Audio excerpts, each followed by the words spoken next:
Hi, everybody. Welcome to another edition of the Dr. B Show. This is your host, Dr. B. In this episode, I interviewed David Olivencia. He's the CEO of Angeles Investors. He's been an angel investor, unicorn investor, #1 best-selling author. Hope you enjoy the episode. Hi, everybody. Welcome to another edition of the Dr. B Show. I'm here with the great David Olivencia. David, how are you, sir? I'm great. Looking forward to this. Yes, it's been a long time coming, and I'm so glad that we're able to do it finally, right? So let's jump right into it. Tell everyone about yourself. So, Dave Olivencia, born and raised on the southeast side of Chicago. All my family's from Puerto Rico.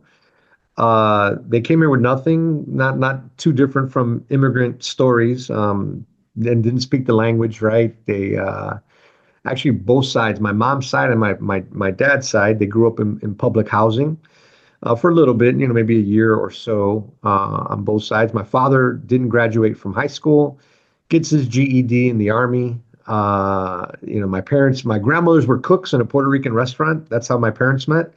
I always say, like, when my grandmothers were cooking, my parents were doing a different kind of cooking. Um, and and then, we grow up on the southeast side of Chicago. I have a sister, very athletic, sports, very blue collar. And then it was the first for everything. I was good in math, good in sports, and ended up going to get an engineering degree, electrical engineering degree at a school called Rose-Hulman. For those on the East Coast, I say it's the Cooper Union of the Midwest. For those who are on the West Coast, I say it's the Harvey Mudd of the Midwest, and they understand it because they get it. But a really good engineering school. Finished first in the family to go to graduate from college, and then I started working in this. I was in college. I got really excited about computers and the internet and technology. And it opened my eyes to what we're seeing today. Not necessarily the AI stuff, but maybe a little bit before, when you looked at, cell phones and the amazing things that we were able to do on our phone, and data, and just all the videos and all the things that we could do. I saw a lot of that coming when I was in college. And so I ended up graduating. I actually graduated in 3 2/3 years.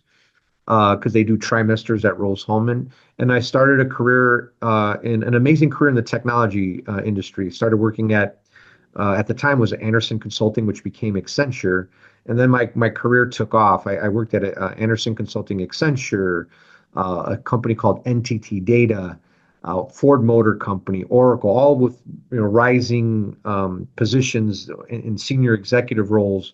Ford Motor Company, Oracle, Verizon. I was in your neck of the woods in New Jersey, or Northeast. And then a company called Softtech, and based in Mexico. And so got to do a lot of work across. And I think I mentioned Oracle in there. I was a senior executive at Oracle.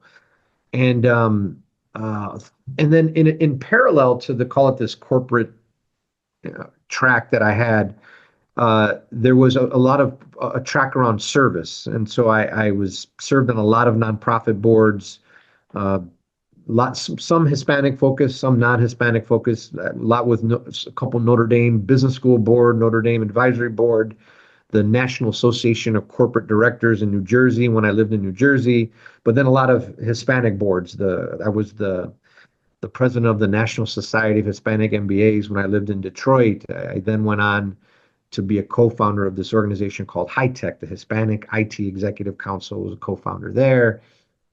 The Congressional Hispanic Leadership Institute in DC. So a lot of different organizations that I was on the board of, in addition to my corporate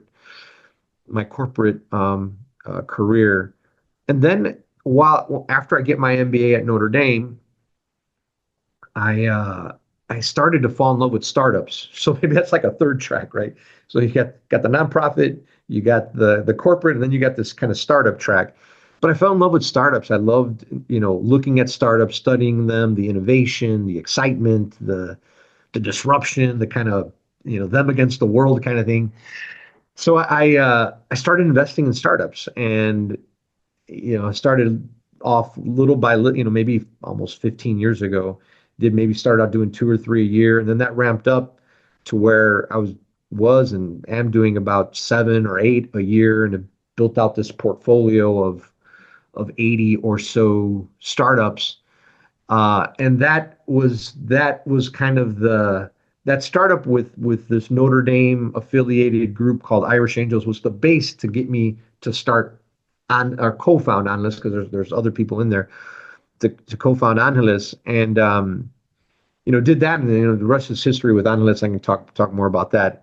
Wife, three kids, dog, uh, and any spare time I'm usually exercising. And I don't have much spare time out of those things, but that's a little bit about me.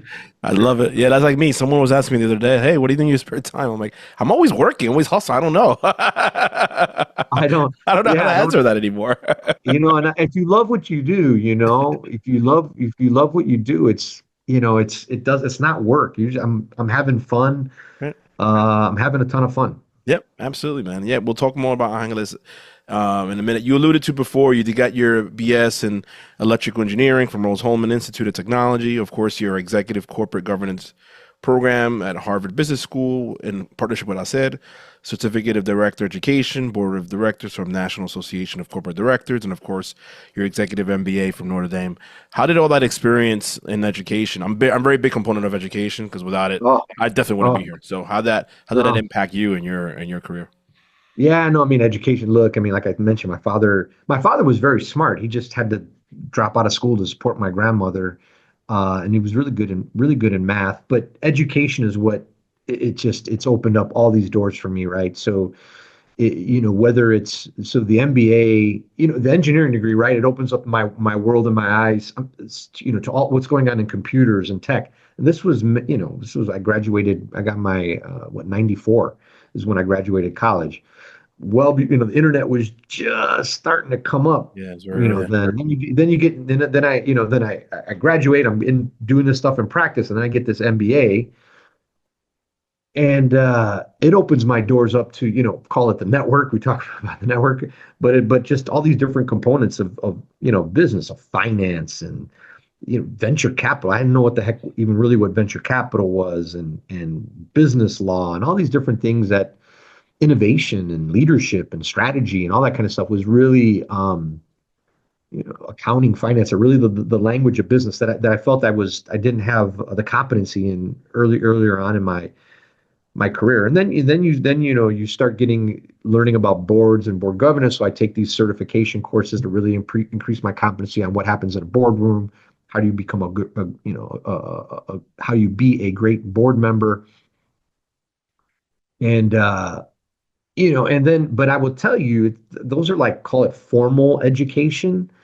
And I think there's like all the informal stuff that now, you think about it, there's so much information available to us. So I don't know, I can't remember I'm like I'm always learning. Every day I'm learning. I'm always learning, always thinking, always doing new things, testing stuff. There's not a day where I'm not learning something new. And I think this whole um I think this is the mentality we need to have. Just always be learning, keep learning, because what they say, the more you know, the more you realize how much you don't know. Exactly. That's so So true. I'm a big fan as well in education. Big Good. fan. Yeah. No, I appreciate that. Yeah. No, without that, I wouldn't be here. I wouldn't be doing this podcast with you for sure. If it wasn't Yeah, for education, man. So, definitely. another bit that's important to me, and I'll get into like some of the stuff you're doing is mentorship, right? So, without mentorship, for sure, whether it's my existing consulting business or whether it's what I do in real estate, I definitely wouldn't be where I'm at today. So, how important is mentorship to you? Do you have any mentors, whether it's formal or informal? Can you tell us about that? Yeah, I've had great mentors throughout my career. Some formal, some informal. Um, I a lot of mentoring too is come from reading. Like I've read so many biography. I've read thousands of books, many. I mean, you see some of them back there, and I just look at I've studied a lot of leaders, and I've studied them and their career trajectories, their mistakes, the things they've done well, and you start. you study those and great leaders, right? And some bad leaders too, right? And then you couple that with mentors and that I've had along the way. And then I would say, there's mentors, and then I just call them casual friends that you sit and you talk about things, and we'll talk about AI and we'll talk about new trends and what do they mean or how are they applying them, or you'll learn a new tool or a new technique or a new word. I'm in the tech industry. These tech, I mean, now I'm in the financial services industry, but I have the roots in the tech industry. They always like to make up cool new words, so you always like getting new stuff all the time. So mentoring's it's important, and it's key. And I mentor a lot of students, people over the years, younger employees, my team members. It's what makes a good leader, right? I mean, in the end, you're also building a team around you. So Yeah, kind of reminding me, you and I are very similar in the sense that, yeah, we have stuff, people formally and informally, but now, yeah, I'm a lot. I have about 12 folks that they're my mentees, and I help them with their startups, whether it's with their business plans or whether it's how to, finding capital traditionally or through private money and all that. So yeah, it's funny how you and I almost almost parallel when it comes to that. yeah. I love it. I love it. So you also mentioned you had some board roles, currently in the past or currently with, Shirts Communication, on playing Trail Community Bank, of course, with the PBS affiliate WTTW, WFMT Chicago. So why give back? So for me, it's all about, I know that maybe it's similar to you, but for me, it's all about uh, helping get the mission of the organization, but B, I think it's my duty as a servant leader to kind of give back, and like you said, help others, kind of give opportunities that I didn't have, right? So I don't know, is it very similar? Can you tell me about, why serve on so many boards or several boards? Yeah, I think it's been a journey, right? Because I don't know, maybe I can't think of 20 boards or so I've Sure, served sure. on over my career. I think as early on, it's just like, hey, does this organization have a purpose that I like, that I'm passionate about? And then I always looked at board service as ability not only to serve but also to learn, right? Learn how to interact with people, learn about governance, learn about finance, learn about strategy. Because boards are, they're entities, right? So they're doing things, they're bringing in money, they're spending money, and they have a mission, vision, and a strategy. Some better than others. Um, and so I looked at that along the way, and always it felt like a great win-win. I think life, there's a lot of, try to find win-win, as many win-win-wins as possible. It's a Stephen Covey principle. And so, where you can help the community, you can share the gifts that you've been given. You maybe you give financially, but you're also getting a little bit from it too, because you're learning, as well. So I always tried to find those things over time, and looked at those also as tools to build networks. Over time, I learned more and more that, it's you can know a lot too, but it's also who you know. And I think networks are key, but boards are great opportunities to build your networks, not the networks with the board, the networks with the communities that they serve, the networks with the sponsors, potentially constituents. So I always found those as great opportunities there.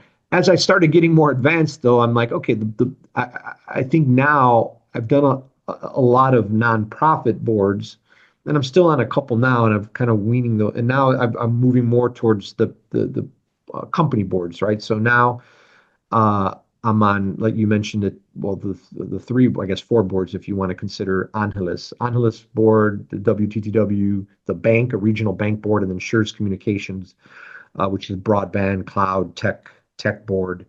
Um, and they're all fascinating, and I love them in their own unique ways. The the board members my fellow board members are phenomenal. The the opportunities, the challenges, the threats are fun and exciting, and get your thinking going, right? Because you're trying to be a good representative of the shareholders, right?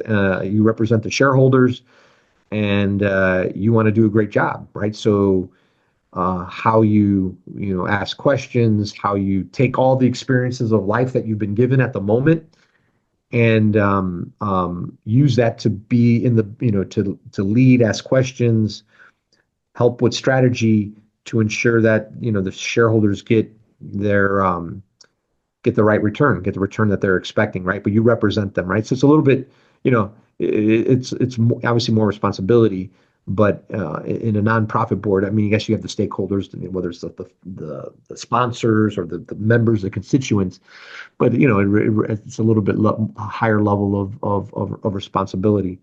Um, so I think you give back, but on the corporate boards, you are compensated for those as well. So it's giving back in a way, but Giving back on and the getting corporate paid. board, exactly, I love it. I exactly. love it. No, yeah. Yeah, I 2 points you did bring up. Learning. Yeah, I definitely always learning from others, right? Not as for our learning from the mission as well, and then of course the network, right? Like you said, network with each other, network with the organization, and of course network with the ecosystem or community. So I agree with you 100% there. I'm gonna pivot a little bit. You were also the author of Networking Excellence, right? Back in February of 2022. I always like hearing stories of how the manuscript came to life. I'm actually writing my second book, so I'll let you know how that goes. Yeah. So tell us how that how all came about. Yeah. So I've read lots of books, and maybe whatever 5 years ago ish, I said, I think I want to write a book. And I said, well, if I'm gonna write a book, I want to write a book that I'm good at something, but I want to write a book that's useful, like, that's useful to a big market, right? A relative market. Like Sure, they're all useful, um, but I see what you mean. I know what you meant. right, I can write a book about, making ice cream cones or something like that. It's great, it might tell, but I don't know who the heck wants to buy a book about that. But some people do actually. Some people write books just because they really want to put something out in the world that they love and stuff like that. But no, so I said, people have always said, David, you're good at networking. You've helped co-found organizations, you've risen the corporate ranks, you've, you know, been invited to the White House across multiple administrations and all that kind of stuff. So you're really good at networking. You're so connected. How do you do it? And I'm like, well, I kind of think about it. And that was one. And I think at some point somebody said, "Wow, you should really write a book about it," because I'm pretty good at networking, and founded the organization and all that stuff. But really think about, like, well, how do you do it, and what makes me good, I guess, at it. We're both natural at it, but like if you really have to think about, well, what makes somebody really good at it, and really start to piece down the components.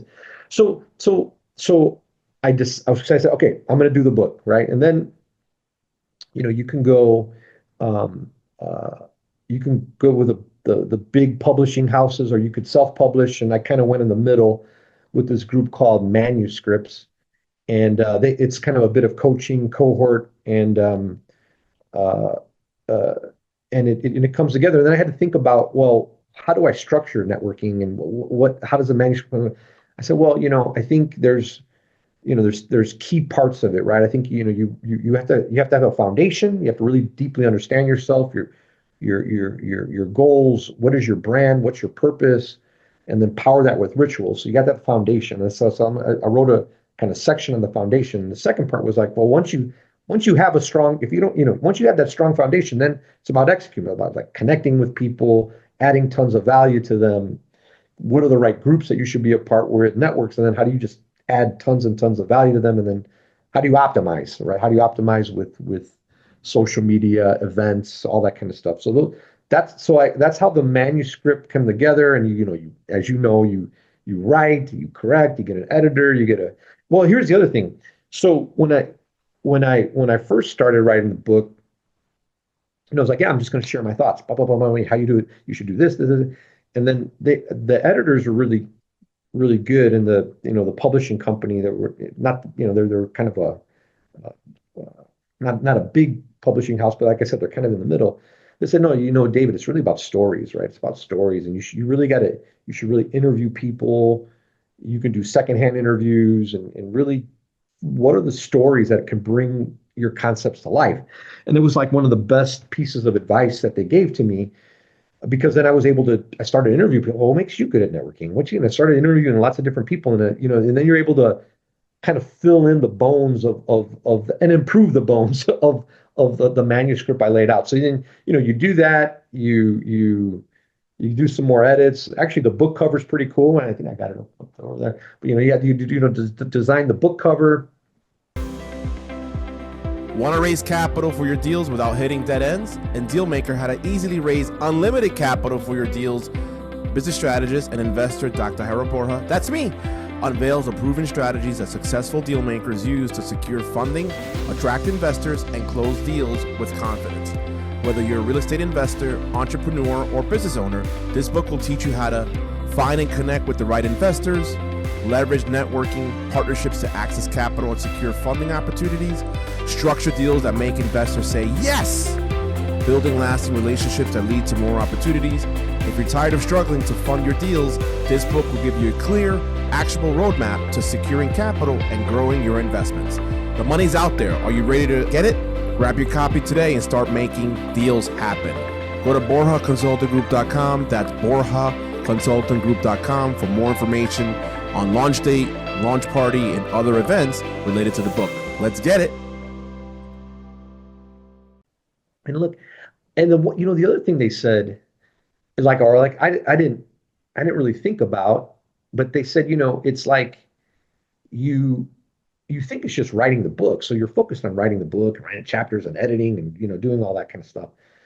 But like midway through it, they said, well, yeah, it's the writing of the book, but you got to think about marketing and getting the book out there and what who and how, and if you're going to speak on it and all that kind of stuff. I'm like, what I thought was like writing is like or writing a book. I thought it was like running a marathon, and it's actually more like a triathlon, because on one side you're writing the book, the other side you're marketing the book, and then like then you're like the swimming is like just the operations, right? Yeah. And then you got to add in the PR piece, right? The talk stuff, right, TV. exactly.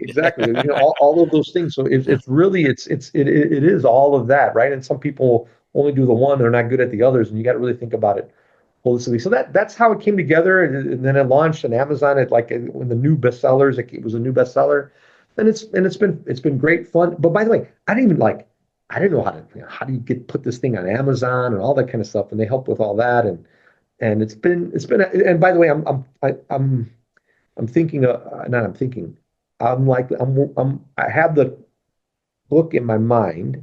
Sure. I have the title already thought of, and I'm thinking it's maybe 2026. I do my second. I'll start maybe writing it like middle of this year, and maybe likely 2026. I'll put it out. I'll be more on investing, more on the investing side. But yeah, that's how it came together. I mean, it's I love it. Yeah, that's a cool story. I know you're an author. I'm sure there's yeah, some similar. It's very things. similar. Yeah, very similar.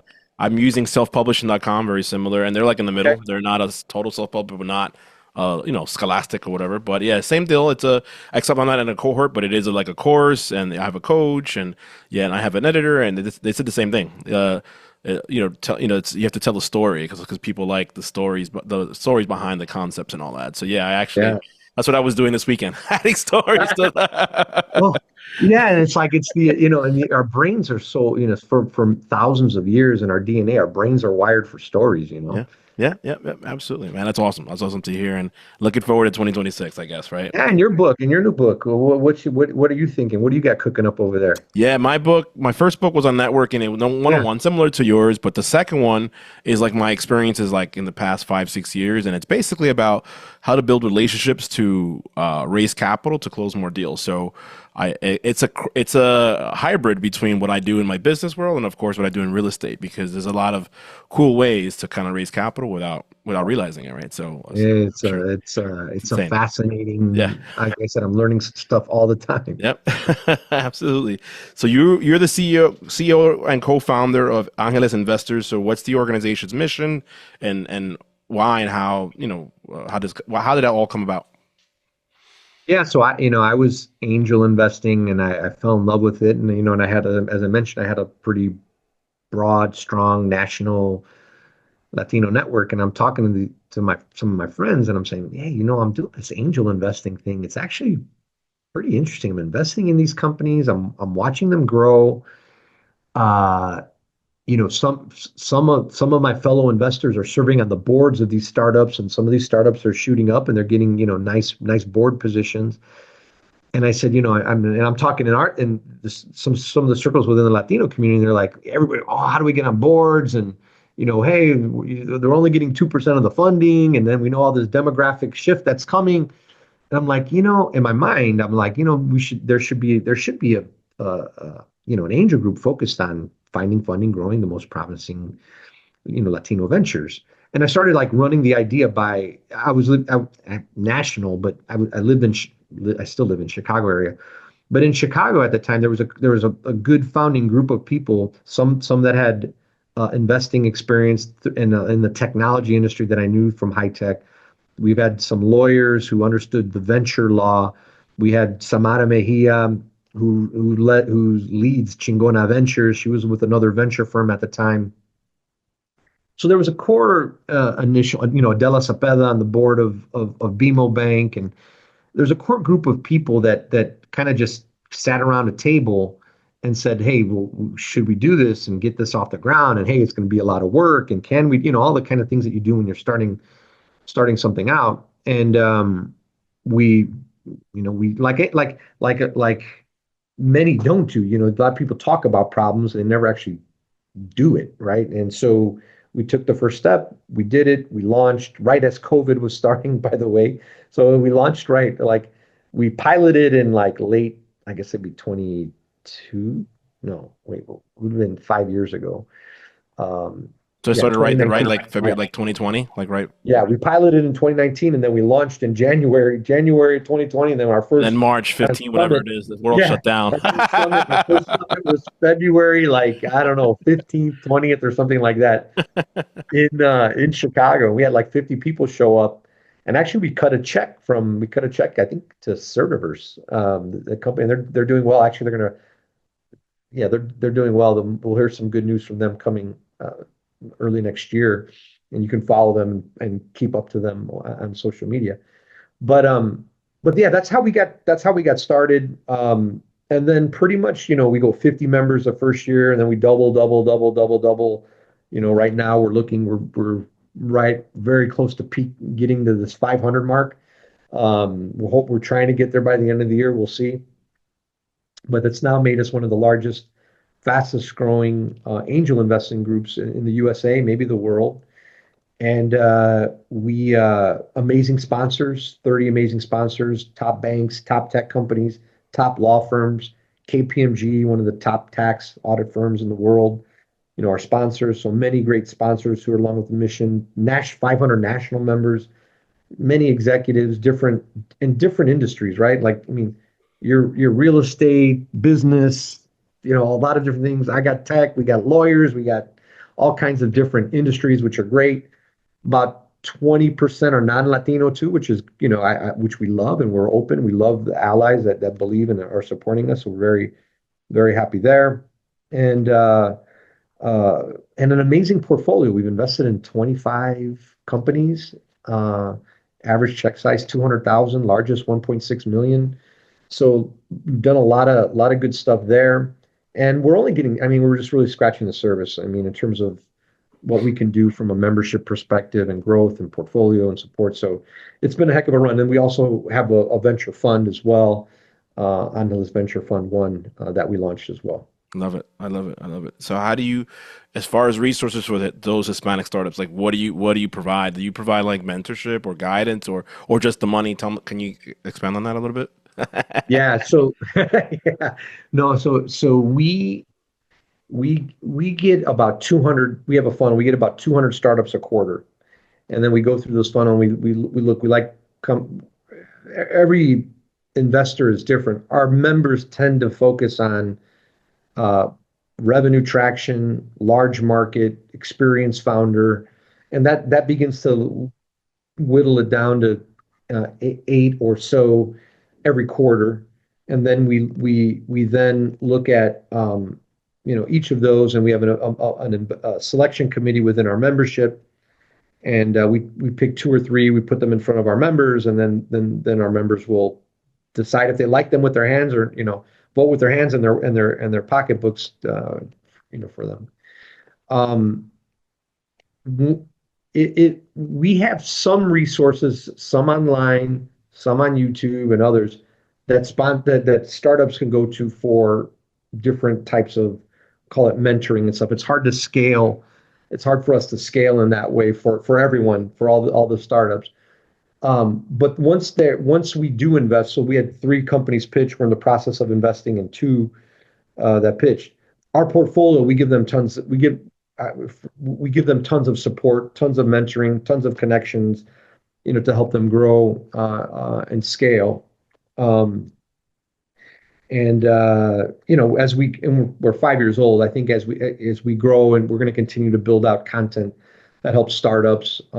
We also have like this perks program that gives discounts to any of the startups that reach out to us. That's grow. We're going to continue to grow that in 2025. So those are some of the ways that that we filter to get startups, but once we get them, how we pick them, and then but once we connect with them on social media, we give them connections to the like many Fortune 500 companies in their industry.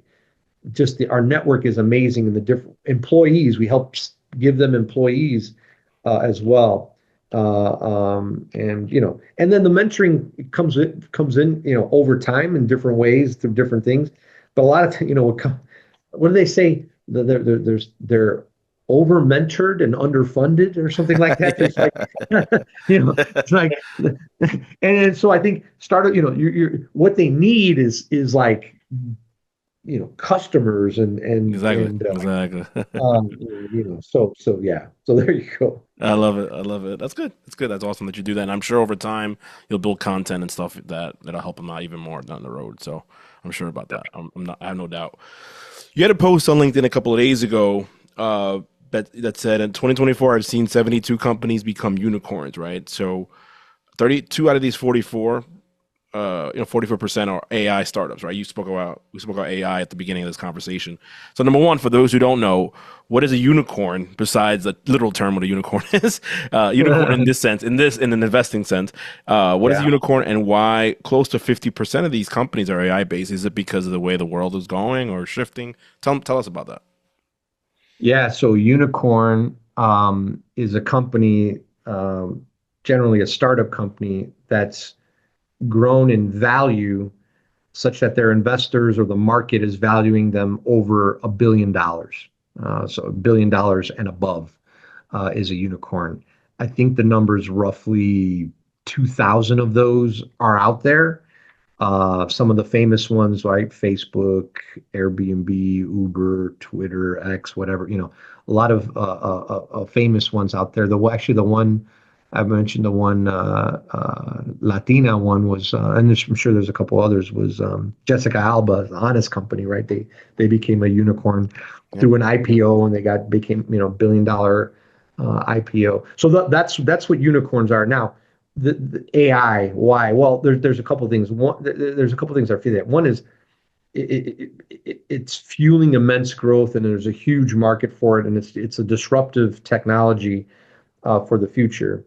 Uh, the second is those who have money to put value on things, these big venture capital firms. I think there's another statistic out there that I think 60-70% of all the venture capital dollars are like within like 10 or 20 firms or something like that. So they see it as a big area. They've got the big money, and then they're making bets, on these different companies that's helping increase their valuation. But these companies are also performing and scaling at an amazing rate because they're in a growth market, but they're also using AI tools to help them grow as well. So that's why you're seeing, what was it 40, I think it was 40% or so of these Yeah, 44. unicorns Yeah, I are think you AI. put 44%. Yeah, Yeah. are AI. That's what came out of the report. So it's everyone who's listening to this thing, if you're not using AI on a regular basis, you're really missing out. And there's a lot of different, I mean, there's ChatGPT, but there's a lot of different other tools and things. And I was just playing around with some of the graphic tools, and there's amazing things happening with video and AI and learning. And then it's just fascinating what is out there. But I see a lot of people that aren't using it or don't use it at all. And then On the other side, I just read of somebody that, I was reading something. The guy said, "Hey, I'm using AI probably, 100 to 200 times a day, kind of thing, right? Just it's a second brain, or it's another way to think about problems and all that other stuff. So it's a big area. I'm like, I've seen, I've seen technologies over time and see where they're going. Everybody says AI is big. It's bigger than what everybody thinks it is, and just keep an eye on it. It's amazing things are happening. What final? No, I love it. Thank you for that clarification. Thank you for that definition. Right. So, what are your final thoughts for anyone who's on the fence, looking to start something up? Like, what advice would you give like a new startup? Oh, a new startup. Let's see. So one is I know it's a lot. It's a no, no, lot. no, no, no, no, but this is important, right? The first thing I say, do you really love what you're doing? Because this damn thing is going to be hard, right? You gotta raise money. There's going to be ups and downs. You got to recruit people. You got to fire people. You got to work weekends. Then you got to raise money, and then you got to grow. Then you got customers, and then so do you love this thing enough that you're going to grind, for 10 plus years, right? So that'd be the first thing um, uh, I would tell them. And if the answer is yes, that they're in for that, then I would say, when as you get investors, you should communicate with them, good and bad, and do it regularly and do it succinctly. So I see a lot of startups. Uh, some won't report on how they're doing, right? And part of the report is just like, hey, how are you doing? Can we help? And it doesn't need to be, it could be like very succinct, right? But sometimes you'll get these long things that don't really get to the point of really telling an investor, you know, quickly, here's what we're doing, here's what we're doing great, here's the little challenges we're having, here's where we need help. Like very, very short and succinct. But what you'll see is it's actually a spectrum. Some, I'd say 30% don't do it. Another 30% do an okay job of it, and there's a 30% that do it well. But I'll tell you, there's a correlation between those that kind of do put out regular tight reports and their success. There's a strong correlation there. So that'd be the second thing. That'd be the second thing. Uh, that I would tell them. Third thing I'd say is figure out a way to use AI any way possible, and how you hire, and how you strategize, and how you think about the competition, and how you go to market, and how you A/B test things. Um, uh, every function of your business, you should be thinking about how AI can be used to make that function more efficiently. Do that function more efficiently. Um, I'd say choose your investors carefully. Ideally, you want investors that are, in your industry, that have resources, uh, that have a good reputation, right? That would be the. I think those would be the main things. That I would tell them. Don't, if you don't need capital, don't take it. you know, the venture and investors, they want a return. Maybe the fifth thing I would say, like we're not charity. We're actually looking for a return. And maybe the other thing I'd tell startups is, I have a venture fund, and there's a lot of similarities for a venture fund to a startup. You got to put a pitch deck together. You got to pitch people. You'll get money. You're a steward of the money. You want to give them a great return on your investment. You got to report to them regularly. Um, and I'm sure there's other similarities It's very similarities. similar to real estate. It sounds like exactly what I do in Yeah, real estate. and it's not. Yeah, right, right. I mean, so it's yeah. So it's not, investors are not that dissimilar to what Exactly. startups are, but it's obviously that's not perfect, but so we can relate a little bit. So yeah, that's what I would tell them. I love it. I love it. Yeah, that's important as far as reporting, right? Like you said, right? Like, how you doing? What's going on? And, and how, and what, and basically what's going, you don't want to keep an investor in the dark, right? So that's why it's important to always every couple of weeks or at least once a month, whether it's a newsletter, just to make sure that you inform them, right? You agree with that? That's really important, really Yeah. important. Like I said, there's a correlation between the good ones and those who report regularly. Yep. Our time is up. Wow, we went over like almost 40 minutes. Oh, we're good. We're good. We're Oh, good. good. Well, I guess it's good. I don't know. It's Maybe good. not. It's good. Where Okay. could people find more information about you personally or more about Angeles Investors? Can you tell us about that? So yeah, you can find me, I'm on most of the socials, a lot on LinkedIn, David Olivencia. There's very few David Olivencias on LinkedIn. AngelisInvestors.com. Angelis Investors, you can find us on LinkedIn as well. That's where we're most active. We're also on YouTube as well. You can check us there and X and those and Instagram as well. And yeah, and then the book, Networking Excellence, go grab it. And yeah, and feel free to connect with me as well on any of those platforms. We'll do. We'll do. Wow. I will share that with all of my listeners. David, it's been a pleasure to have you on my show. Thank you, David Olivencia, everybody. Thanks for coming. All right.